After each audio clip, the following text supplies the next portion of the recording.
Jananayagan audio லான்ச்சில் நடந்த சில highlights இந்த வீடியோவில் பார்த்தலாம். வீடியோக்குள்ள போறதுக்கு முன்னாடி சேனலை சப்ஸ்கிரைப் பண்ணிக்கோங்க. ஃபர்ஸ்டா மலேசியன் புக் ஆஃப் ரெக்கார்ட்ஸ்ல நிறைய ஆடியன்ஸ் அட்டன் பண்ண ஈவெண்ட்டுங்கிற கேட்டகரியில இந்த ஆடியோ லான்ச் இடம் பிடிச்சிருக்கு. அடுத்ததான் நம்ம தளபதி பாய்ஸோட ஸ்பீச். அதுல நம்ம லோகேஷ் கனகராஜ் இந்த ஜனநாயகன் படம் வெற்றி பெற வாழ்த்துக்கள்னும் அப்படியே உங்க பெரிய ஆசையும் வெற்றி பெற வாழ்த்துக்கள்னும் சொல்லியிருக்காரு. அடுத்ததான் நெல்சன் வந்த உடனே இது ஆடியோ லான்ச்சா இல்ல அர்ஜென்டினா வேர்ல்டு கப்பாங்கிற மாதிரி ஸ்பீச் பண்ணா போச்சு. மூணாவதா நம்ம அட்லியோட ஸ்பீச் எமோஷனலா இருந்துச்சு.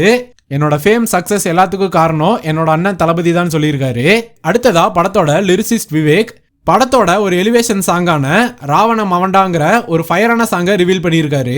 அடுத்ததா டைரக்டர் ஹெச் வினோத் கொடுத்த ஒரு ஸ்டேட்மெண்ட் என்னன்னா, இந்த ஜனநாயகன் ரீமேக் அப்படி இப்படி உள்ள பூந்து அடிச்சிடலாம்லாம் நினைக்காதீங்க, இது தளபதி படம்னு சொல்லியிருக்காரு. இது கூடவே தளபதியோட ஸ்பீச் டான்ஸ்னு ஈவெண்ட் வேற லெவல்ல போயிருக்கு. இந்த ஈவெண்டோட ஃபுல் கவரேஜை ZEE5 OTTலையும் ஜி தமிழ் சேனல்லையும் January 4 டெலிகாஸ்ட் பண்ணுவாங்க. ஈவெண்ட் ஃபுல்லா எப்படி வந்திருக்குன்னு அதுல பார்ப்போம். பாய்.